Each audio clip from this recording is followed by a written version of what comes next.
So I thought that today might be a special topics video. I mentioned it before, and I think today I'm going to do a special topics video about miscarriage. I tried to kind of prepare ahead of time what I wanted to say, but I'm really struggling getting my thoughts out on paper.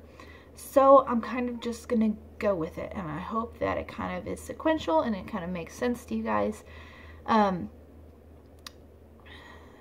It's a difficult topic. It's a difficult topic in that it is so different for every single person.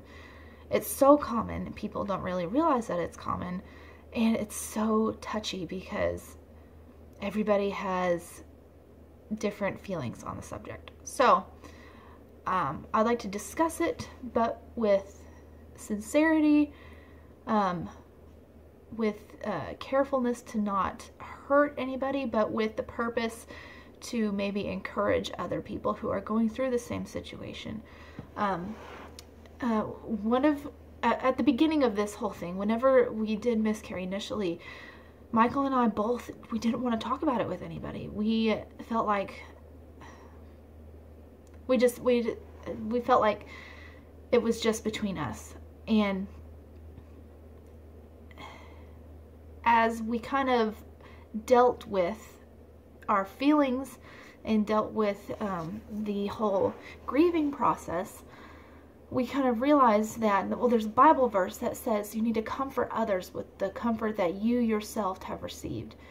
And shortly after I had miscarried, a couple weeks after, I was on Facebook, and she wasn't one of my friends, but you know how on your news feed you see other people's friends posts that they've liked and stuff like that. So I had saw this post that this girl had put on Facebook about, this was her third miscarriage. Actually, she didn't say that in her post, but she later told me that.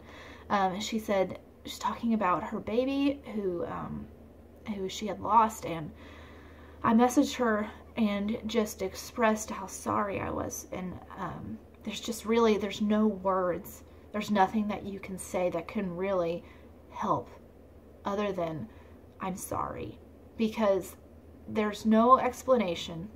There's nothing that anybody can say that will make it logical in your mind. I can't tell you how many, not knowingly, most people, whenever they try to help somebody or say something encouraging to somebody who's going through a miscarriage, they don't realize how hurtful or unnecessary what they've said truly is. One of the biggest things that people say, well, it happened for a reason, or there was something wrong with the baby probably. You know, that doesn't help. That doesn't mean that I would love my baby any less. And it doesn't help rationalize it in my mind, because I've lost my baby. And you know, Michael feels the same thing too. It doesn't help. It doesn't help. And so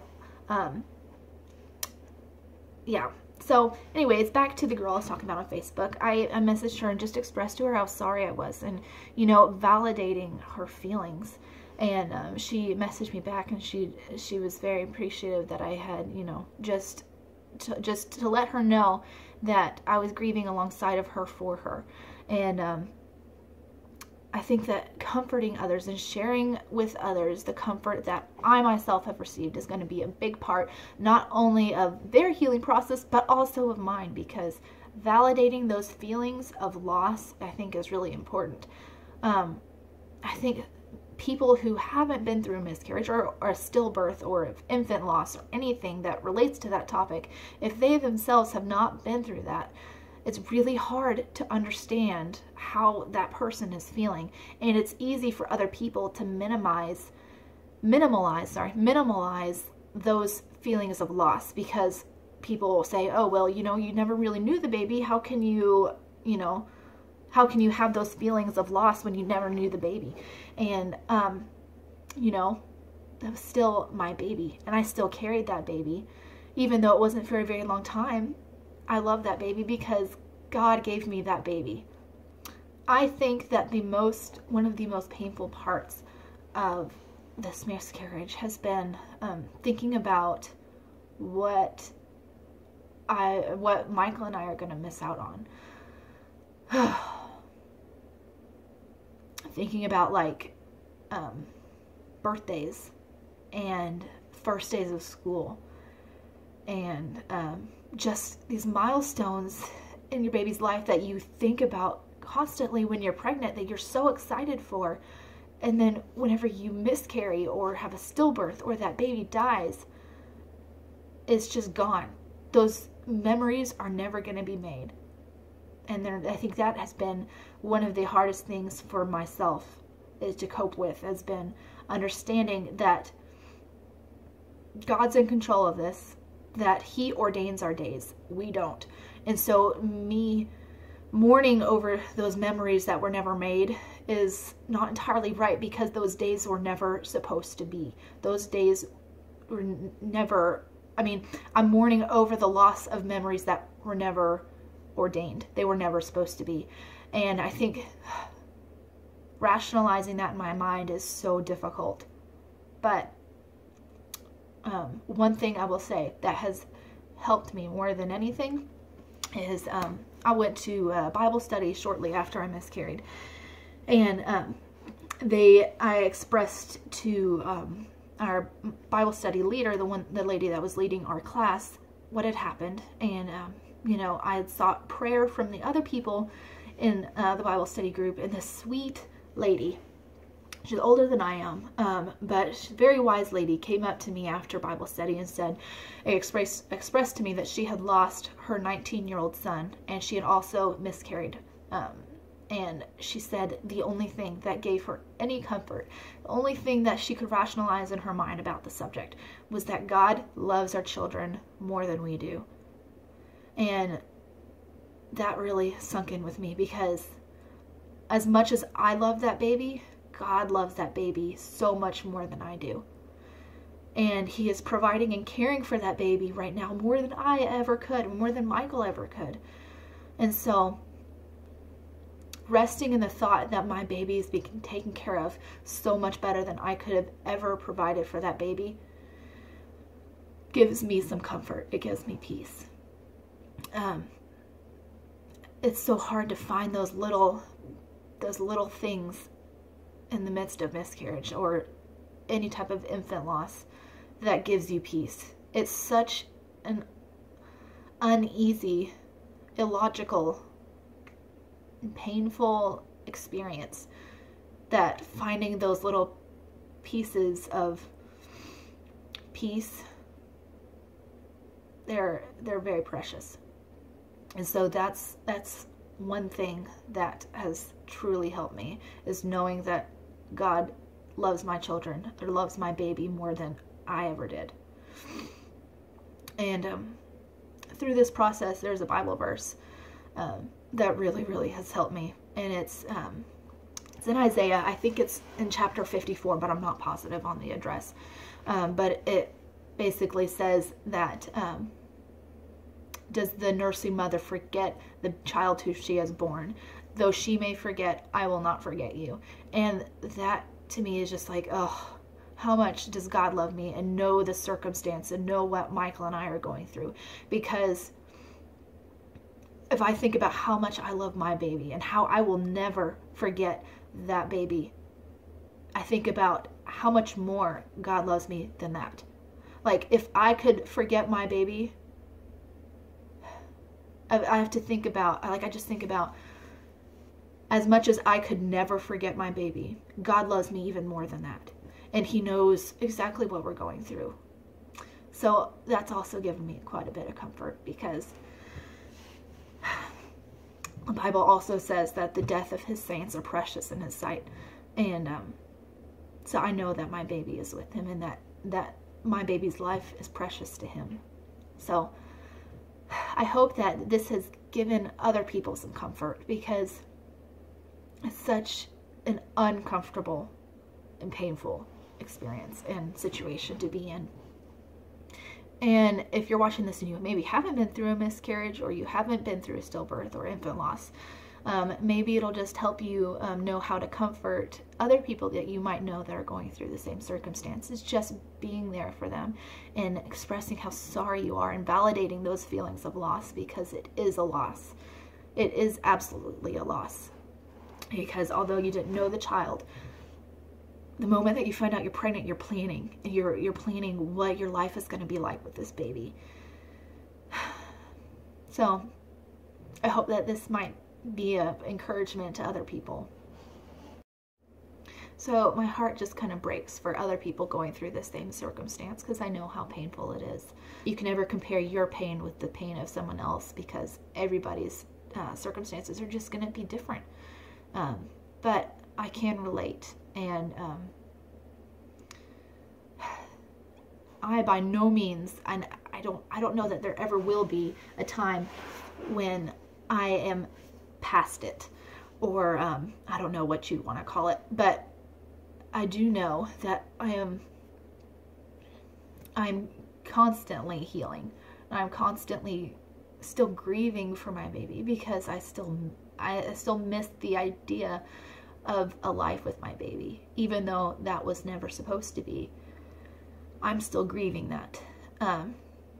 But God is faithful, and He has continued to be faithful and good, and He has deepened my relationship with Him through this circumstance, and it has forced me to rely on Him in ways that I've not had to in the past. And I'm not going to speak for Michael, but I know that he probably feels the same as well. And so another aspect that I wanted to talk about is continuing to try to conceive after miscarriage. And I've looked at other YouTube videos of women talking about the same issue, because it's scary, and the thought of losing another baby is terrifying to me.